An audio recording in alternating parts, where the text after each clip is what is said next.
Hello friends I कंतुक आपण स्वागत video आलोचना करवा +3 5th सेमिस्टर आपण हिस्ट्री ऑनर्स कोर पेपर 12 रो यूनिट 1 रो किछि सिलेक्टेड शॉर्ट क्वेश्चन बा 2-3 मार्क विशिष्ट प्रश्न गुड़िकर उत्तर एवं आम आलोचना करवा। तो ये किसी प्रश्न आपण सेमिस्टर एग्जाम रे आसबार संभावना रही तेणुकर भिडियो को निजारे स्किप न करी आरंभ शेष पर्यंत देखंतु। चढ़ई नक चलतु आज भिडियो स्टार्ट करवा। तो प्रथम आम किसी 2 मार्क विशिष्ट प्रश्न गुड़िकर उत्तर आलोचना करवा।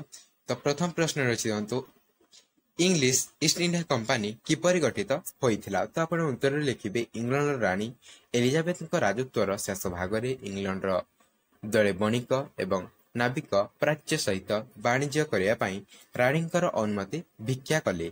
1600 ख्रीष्टाब्द डिसेम्बर मास 31 तारिख दिन रानी सेमानकर प्रार्थना मंजूर करी प्राच्य सहित वाणिज्य सेमानक एक सनंद प्रदान कले। सही अविस्मरणीय दिवस रे रानीकर सनंद पाइथिया कंपानी परे ईस्ट इंडिया कंपानी नाम रे प्रसिद्ध होइथिला।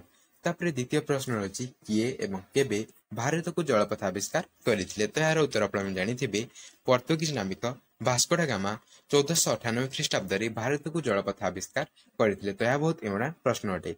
तो प्रश्न नंबर 3 रे अछि वाणिज्यिक कारबार उद्देश्य रे भारत को आसीथिबा विदेशी मानक मध्यरे केउ माने थिले मुख्य से माने केउ शताब्दी रे भारत आगमन करथिले। तो उत्तर होछि वाणिज्यिक कारबार उद्देश्य रे भारत को आसीथिबा विदेशी मानक मध्यरे पोर्तुगीज डच इंग्रेज एवं फरासी माने थिले प्रधान। 1600 एवं 1700 शताब्दी विभिन्न समय रे भिन्न भिन्न यूरोपीय जाति वाणिज्य कंपानी गठन करी भारत को आसीथिले। तापर प्रश्न नंबर 4 रे रही प्रारंभिक पर्याय रे इंग्रेज मानकर वाणिज्य कोठी भारत केउ उपकूल रे देखिबाकू मिलिला। इंग्रेज मानक द्वारा प्रतिष्ठित केउ 3टी स्थान प्रमुख वाणिज्य केंद्र रूपे प्रतिष्ठा लाभ करिथिला। तो उत्तर होछि प्रारंभिक पर्याय रे भारतर पूर्व एवं पश्चिम उपकूल रे इंग्रेज मानकर वाणिज्य कोठी देखिबाकू मिलिला। माद्रास बॉम्बे एवं कलिकता थिला इंग्रेज मानक द्वारा प्रतिष्ठित 3टी मुख्य वाणिज्यिक केंद्र।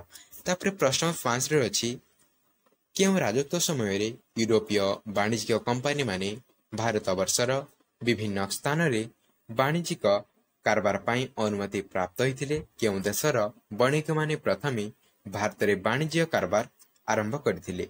तो उत्तर होछि मोगल राजत्व काल रे बा मोगल राजत्व समय रे यूरोपीय वाणिज्यिक कंपानी माने भारत वर्षर विभिन्न स्थान रे वाणिज्यिक कारबार पाई अनुमति प्राप्त होइथिले।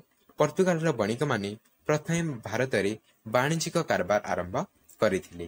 तापर अछि प्रश्न नंबर 6 रे इंग्रेज माने केबे एवं केउठारे वाणिज्यिक कारबार आरंभ करथिले। बहुत इम्पोर्टेंट प्रश्न अटे। तो उत्तर होछि इंग्रेज माने 1639 ख्रीष्टाब्द रे माद्रास ठारे वाणिज्यिक कारबार आरंभ करथिले। प्रश्न नंबर 7 रे अछि इंग्लैंड रो केउ राजा पोर्तुगीज युवराणी कैथरीन को विवाह करी बॉम्बे अंचल को यौतुक सूत्र रे लाभ करथिले। सेही राजा केउ वर्ष बॉम्बे को ईस्ट इंडिया कंपानी हातरे अर्पण कले।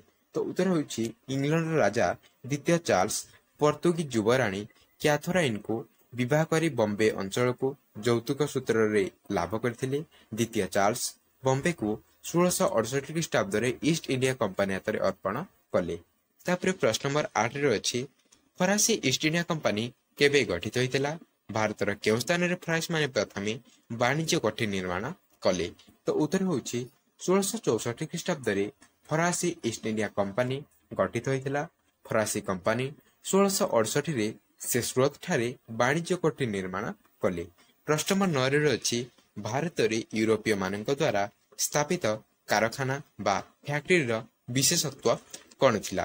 तो उत्तर होछि भारत रे यूरोपीय कंपानी द्वारा स्थापित कारखाना बा फैक्ट्री एक दुर्गा समान चतुर दिगरो आबद्ध होई रहिथिला। ता भितरे गोदाम घर ऑफिस एवं कर्मचारी बासगृह आदि अवस्थित रहिथिला। एठारे उल्लेखयोग्य जे फैक्ट्री भितरे कोनसी सामग्री रो उत्पादन कार्य हेउ नथिला।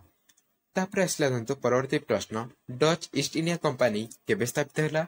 पश्चिम भारत रे केउ सब अंचल रे सेमानकर वाणिज्यिक केंद्र मान स्थापित होइथिला। उत्तर होछि 1602 रे डच ईस्ट इंडिया कंपानी स्थापन होला। पश्चिम भारत रे सूरत ब्रोच बॉम्बे अहमदाबाद सेमानकर वाणिज्य केन्द्र मान स्थापित होइथिला।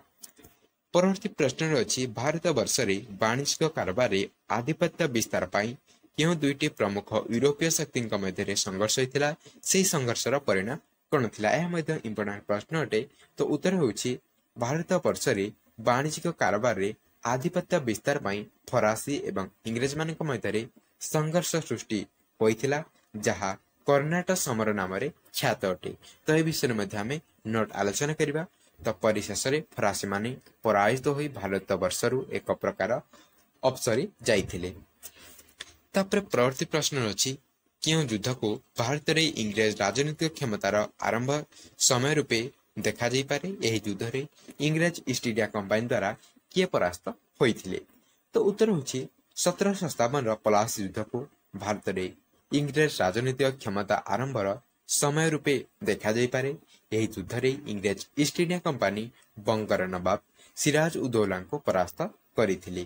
तापर रचि देखंतु इंग्रेज माने क्यों मोगल सम्राट का अनुमति बल बंगरे वाणिज्य कारबार अनुमति पत्र हासिल करथिले। या द्वारा ईस्ट इंडिया कंपनी क्यों विशेषाधिकार लाभ करिथिला।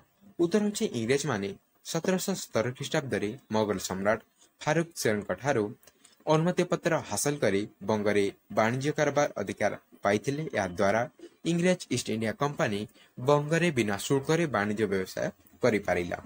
तापर रचि प्रश्न नंबर 14 सेमानकु दुर्ग निर्माण करने और सैन्य रखा दियो नहीं जदि देव ताहले देश तुमर नुहे। यही उक्ति किए क्या प्रति एक सतर्क रूपे कही इम्पोर्टाट अटे। तो उत्तर होछि सेमानकु दुर्ग निर्माण करने एवं सैन्य रखा दियो नहीं जदि देव ताहले देश तुमर नुहे। यह थिला बंगर नवाब अलीवर्दी खांकर परवर्ती उत्तराधिकारी सिराज उदौला प्रति सतर्क वाणी। प्रश्न 15 अच्छी देखु बंग प्रदेश रे ईस्ट इंडिया कंपनी प्रारंभिक पर्यायर किभली भाव अपकर्षण प्रक्रिया आरंभ कला। उत्तर होछि दस्तक प्रथार अपव्यवहार करी एवं दुर्ग निर्माण करी बंग प्रदेश रे ईस्ट इंडिया कंपनी प्रारंभिक पर्यायर अपकर्षण प्रक्रिया आरंभ करथिला। एतद व्यतीत पलासी युद्ध रे विजय लाभ करी बंग राजस्व को लुंठन कर निजस्व व्यवसाय वाणिज्य निमंते उपयोग करथिले ईस्ट इंडिया कंपनी कर्मचारी माने। त्याथिला किछि सिलेक्टेड 2 मार्क विशिष्ट प्रश्न तापर मध्ये आ किछि सिलेक्टेड 2 मार्क विशिष्ट प्रश्न रछि। जदि आपण माने यार पीडीएफ चाहते हमर टेलीग्राम चैनल जॉइन हेतु टेलीग्राम चैनल लिंक आपण माने को डिस्क्रिप्शन बॉक्स रे दिया जाइछि। तो एबे हम देखिबा किछि सिलेक्टेड 3 मार्क विशिष्ट प्रश्न। तो प्रथम प्रश्न रछि देखंतु भारत वर्ष को पोर्तुगीज मानक आगमन विषय आलोचना कर। तो प्रथम लिखिबे 1498 ख्रीष्टाब्द भारत को जलपथ आविष्कार करिबारे कालिकट तत्कालीन शासक जामोरिन नामक हिंदू राजा अनुमति क्रमे कालिकट ठारे एक वाणिज्य कोठी स्थापन करथिले। पोर्तुगीज माने 1509 ख्रीष्टाब्द अल्फोन्से डी अल्बुकर्क पोर्तुगीज उपनिवेश गवर्नर भाव नियुक्त होइथिले एवं से या सह भारत में पोर्तुगीज शक्तिर मूल भित्ति स्थापन करथिले। क्रमशः पोर्तुगीज माने भारत में गोवा डामन सालसेट बेसिन बॉम्बे हुगुली एवं चट्टग्राम ठारे वाणिज्य कोठी एवं उपनिवेश मान स्थापन करथिले। मात्र पोर्तुगीज माने भारत में लुंठन तथा दुर्नीति करने हेतु स्थानीय शासक मान सहित सेमानकर संघर्ष होइथिला एवं परिशेष भारत में समस्त उपनिवेश हराई पोर्तुगीज माने विदाय नैथिले। तापर आसला डच मानक भारत आगमन। तो एगुटिक बहुत इंपोर्टेंट प्रश्न अटे। एथि मध्यरु किछि प्रश्न आपनकर सेमेस्टर एग्जाम रे आसबार बहुत संभावना रही तेणुक आपण मैंने यह प्रश्न गुड़ी को भल भाव प्रैक्टिस करेंगे। तो डच मानक भारत आगमन उत्तर होछि 1596 ख्रीष्टाब्द हॉलैंड अधिवासी रूपे परिचित डच माने भारत को वाणिज्य व्यवसाय करने निमंते आसीथिले। सेतिपाई डच माने यूनाइटेड इंडिया कंपनी नामक एक वाणिज्य संस्था गठन करथिले जाको 1602 ख्रीष्टाब्द डच ईस्ट इंडिया कंपनी नाम नामित करा जायथिला। भारत को आसिया परे डच मानकु पोर्तुगीज मानक सहित तीव्र प्रतिद्वंदितार सम्मुखीन हेबाकु पड़िथिला। एही प्रतिद्वंदिता रे डच माने विजयी होइथिले एवं निजर वाणिज्य कोठी तथा उपनिवेश स्थापन करथिले। डच माने भारतर विभिन्न स्थान यथा मछलीपट्टनम सुराट कालिकट ଚାନ୍ସୁରା, କାସିମ ବଜାର, ବାଲେଶ୍ୱର, ପାଟନା ଏବଂ କୋଚିନ୍ ଠାରେ ବାଣିଜ୍ୟ କୋଠିମାନ ସ୍ଥାପନ କରିଥିଲେ। ଡଚ୍ ମାନେ ମୁଖ୍ୟତଃ ଭାରତରୁ ବିଭିନ୍ନ ମସଲା ଜାତୀୟ ଦ୍ରବ୍ୟ ଯଥା ସିଲ୍କ ଏବଂ କାର୍ପାସ ବସ୍ତ୍ର ଏବଂ ଚାଉଳ, ନୀଳ ତଥା ଅଫିମ ବିଦେଶକୁ ରପ୍ତାନି କରୁଥିଲେ। ମାତ୍ର ଇଂରେଜମାନଙ୍କ ସହିତ ଡଚ୍ ମାନଙ୍କର ସଂଘର୍ଷ ହୋଇଥିଲା ଏବଂ ଏହି ସଂଘର୍ଷ ମାନେ ଇଂରେଜମାନେ ବିଜୟୀ ଥିଲେ ଏବଂ ଡଚ୍ ମାନେ ପରାଜିତ ହୋଇଥିଲେ। ତାପରେ ଆସିଲା ପରବର୍ତ୍ତୀ ପ୍ରଶ୍ନ, ଇଂଲିଶ ଇଷ୍ଟ ଇଣ୍ଡିଆ କମ୍ପାନୀର ଭାରତରେ ବାଣିଜ୍ୟ ବ୍ୟବସାୟ ବା ଇଷ୍ଟ ଇଣ୍ଡିଆ କମ୍ପାନୀର ଭାରତରେ ବାଣିଜ୍ୟ ବ୍ୟବସାୟ। ଇଂଲଣ୍ଡର ରାଣୀ ଏଲିଜାବେଥଙ୍କ ରାଜତ୍ୱର ଶେଷ ଭାଗରେ ଇଂଲଣ୍ଡର ବଣିକ ଏବଂ ନାବିକ ପ୍ରାଚ୍ୟ ସହିତ ବାଣିଜ୍ୟ କରିବା ପାଇଁ ରାଣୀଙ୍କୁ ଅନୁମତି ଭିକ୍ଷା କରିଥିଲେ। 1600 ଖ୍ରୀଷ୍ଟାବ୍ଦ ଡିସେମ୍ବର ମାସ 31 ତାରିଖ ଦିନ ରାଣୀ ସେମାନଙ୍କର ପ୍ରାର୍ଥନା ମଞ୍ଜୁର କରି ପ୍ରାଚ୍ୟ ସହିତ ବାଣିଜ୍ୟ ପାଇଁ ସେମାନଙ୍କୁ ଏକ ସନନ୍ଦ ମଧ୍ୟ ପ୍ରଦାନ କରିଥିଲେ। ସେହି ଅବିସ୍ମରଣୀୟ ଦିବସରେ ରାଣୀଙ୍କର ସନନ୍ଦ ପାଇଥିବା କମ୍ପାନୀ ପରେ ଇଷ୍ଟ ଇଣ୍ଡିଆ କମ୍ପାନୀ ନାମରେ ପ୍ରସିଦ୍ଧ ହେଲା। ଚାହୁଁ ଚାହୁଁ ପୂର୍ବ ଓ ପଶ୍ଚିମ ଉପକୂଳରେ ତଥା ଭାରତର ଦୂରବର୍ତ୍ତୀ ସ୍ଥାନମାନଙ୍କରେ ସେମାନଙ୍କର ବାଣିଜ୍ୟ କୋଠି ଦେଖିବାକୁ ମିଳିଲା। ସ୍ଥାନୀୟ ରାଜା ଏବଂ ଶାସକମାନଙ୍କର ପାଖରୁ ଅନୁମତି ପାଇଁ ସେମାନେ କୋଠି ନିର୍ମାଣ କରିପାରିଲେ। ସେହି ସବୁ ସ୍ଥାନ ମଧ୍ୟରେ ମଛଲିପଟ୍ଟନମ, ମହାନଦୀସ୍ଥିତ ହରିହରପୁର, ବାଲେଶ୍ୱର, ହୁଗୁଳି, ପାଟଣା, କାସିମ ବଜାର ପ୍ରଭୃତି ଉଲ୍ଲେଖଯୋଗ୍ୟ ଥିଲା। କିନ୍ତୁ ସବୁ ସ୍ଥାନ ମଧ୍ୟରେ ତିନୋଟି ସ୍ଥାନ ଇଂରେଜମାନଙ୍କର ପ୍ରଧାନ ବାଣିଜ୍ୟ କେନ୍ଦ୍ର ରୂପେ ପରିଗଣିତ ହେଲା। ତାହା ହେଲା ମାନ୍ଦ୍ରାଜ, ବମ୍ବେ ଏବଂ କଲିକତା।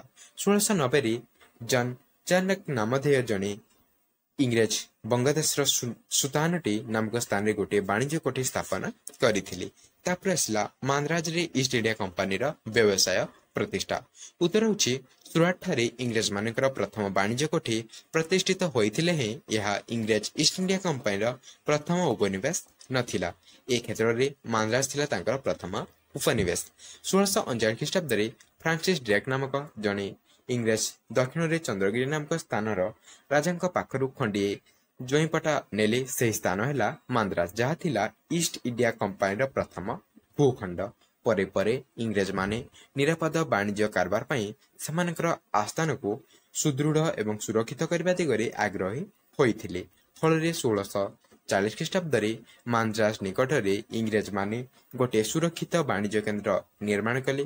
ତାହା ପୋର୍ଟ ସେଣ୍ଟ ଜର୍ଜ ନାମରେ ପ୍ରସିଦ୍ଧ ହେଲା। ଭାରତରେ ବ୍ରିଟିଶ ସାମ୍ରାଜ୍ୟ ପ୍ରତିଷ୍ଠା ଦିଗରେ ଉକ୍ତ ଦୁର୍ଗ ନିର୍ମାଣ ଥିଲା ଇଂରେଜମାନଙ୍କର ପ୍ରଥମ ପଦକ୍ଷେପ। କରମଣ୍ଡଳ ଉପକୂଳରେ ମାନ୍ଦ୍ରାଜକୁ କେନ୍ଦ୍ର କରି କମ୍ପାନୀର ବାଣିଜ୍ୟ ବ୍ୟବସାୟ ଚାଲିଲା। ଏହା ମଧ୍ୟ କରମଣ୍ଡଳ ଉପକୂଳରେ କମ୍ପାନୀର ସଦର ମହକୁମା ହୋଇ ରହିଗଲା। ତାପରେ ରହିଲା ପରବର୍ତ୍ତୀ ପ୍ରଶ୍ନ, ପଶ୍ଚିମ ଉପକୂଳରେ ଇଷ୍ଟ ଇଣ୍ଡିଆ କମ୍ପାନୀର ବାଣିଜ୍ୟ କାରବାର। ଭାରତରେ ପଶ୍ଚିମ ଉପକୂଳରେ ବମ୍ବେ ନାମକ ସ୍ଥାନ ଅନେକ ଦିନରୁ ପର୍ତ୍ତୁଗୀଜମାନଙ୍କର ଅଧିକାରରେ ଥାଏ। ପର୍ତ୍ତୁଗାଲର ରାଜା ନିଜ କନ୍ୟା କ୍ୟାଥରାଇନକୁ ଇଂଲଣ୍ଡ ରାଜା ଦ୍ୱିତୀୟ ଚାର୍ଲସଙ୍କ ସହିତ ବିବାହ ଦେଲାବେଳେ ସେହି ସ୍ଥାନକୁ ଯୌତୁକ ରୂପେ ତାଙ୍କୁ ସେ ପ୍ରଦାନ କରିଥିଲେ। ପରବର୍ତ୍ତୀ ସମୟରେ ଦ୍ୱିତୀୟ ଚାର୍ଲସ ଜୈନିକ ଇଷ୍ଟ ଇଣ୍ଡିଆ କମ୍ପାନୀ କର୍ମଚାରୀ ଜୋସିଆ ଚାର୍ଲସଙ୍କୁ 80,000 ପାଉଣ୍ଡ ମୂଲ୍ୟରେ ବମ୍ବେକୁ ବିକ୍ରି କରିଥିଲେ। ବମ୍ବେଠାରେ ପ୍ରଥମ କାରଖାନା 1650 ଖ୍ରୀଷ୍ଟାବ୍ଦରେ ପ୍ରତିଷ୍ଠା କରାଯାଇଥିଲା। ବମ୍ବେଠାରେ ଇଂରେଜମାନେ ସେଣ୍ଟ ଡାଭିଡ୍ ନାମକ ଏକ ଦୁର୍ଗ ନିର୍ମାଣ କରିଥିଲେ। ସେତେବେଳେ ମରାଠା ଶକ୍ତିର ପରାକ୍ରମ ବୃଦ୍ଧି ପାଇଥାଏ। ଇଂରେଜ କମ୍ପାନୀର ବାଣିଜ୍ୟ ନିମନ୍ତେ ଏହା ବାଧକ ହେବାର ଆଶଙ୍କା ସୃଷ୍ଟି ହେଲା। ସେହି କାରଣରୁ ମଧ୍ୟ ପଶ୍ଚିମ ତଟରେ କମ୍ପାନୀ ପାଇଁ ବମ୍ବେର ମହତ୍ତ୍ୱ ବଢ଼ିଲା। ସୁରଟ ସ୍ଥାନରେ ଖୁବ୍ ଶୀଘ୍ର ବମ୍ବେ ହେଲା କମ୍ପାନୀର ପଶ୍ଚିମ ମୁଖ୍ୟାଳୟ। ତାପରେ ମଧ୍ୟ ଆଉ କିଛି ସିଲେକ୍ଟେଡ୍ ପ୍ରଶ୍ନ ଅଛି। ଦେଖନ୍ତୁ, ସିରାଜ ଉଦ୍ଦୌଲା ଅନ୍ଧକୂପ ହତ୍ୟା, ଯେଉଁଗୁଡ଼ିକ କି ବହୁତ ଇମ୍ପୋର୍ଟାଣ୍ଟ ପ୍ରଶ୍ନ ଅଟେ। ଏଗୁଡ଼ିକ ଆପଣମାନେ ଭଲ ଭାବରେ ପଢ଼ିବେ। ତାପରେ ରହିଛି ଫରାସୀ ଯୁଦ୍ଧର ଫଳାଫଳ, ରବର୍ଟ କ୍ଲାଇଭ୍, ଏଗୁଡ଼ିକ ବିଷୟରେ ଆପଣମାନେ ଭଲ ଭାବରେ ପଢ଼ିବେ। ଯଦି ଆପଣମାନେ ଏହାର ପିଡ଼ିଏଫ୍ ପାଇଛନ୍ତି ଆମର ଟେଲିଗ୍ରାମ ଚ୍ୟାନେଲ ଜଏନ୍ ଯାଆନ୍ତୁ। ଟେଲିଗ୍ରାମ ଚ୍ୟାନେଲ ଲିଙ୍କ୍ ଆପଣମାନଙ୍କୁ ଡେସ୍କ୍ରିପସନ ବକ୍ସରେ ଦିଆଯାଇଛି। ଏଥିରେ ଜଏନ୍ ହେଇ ଆପଣମାନେ ସମସ୍ତ ପିଡ଼ିଏଫ୍ କଲେକ୍ଟ କରିକି ପଢ଼ିପାରିବେ।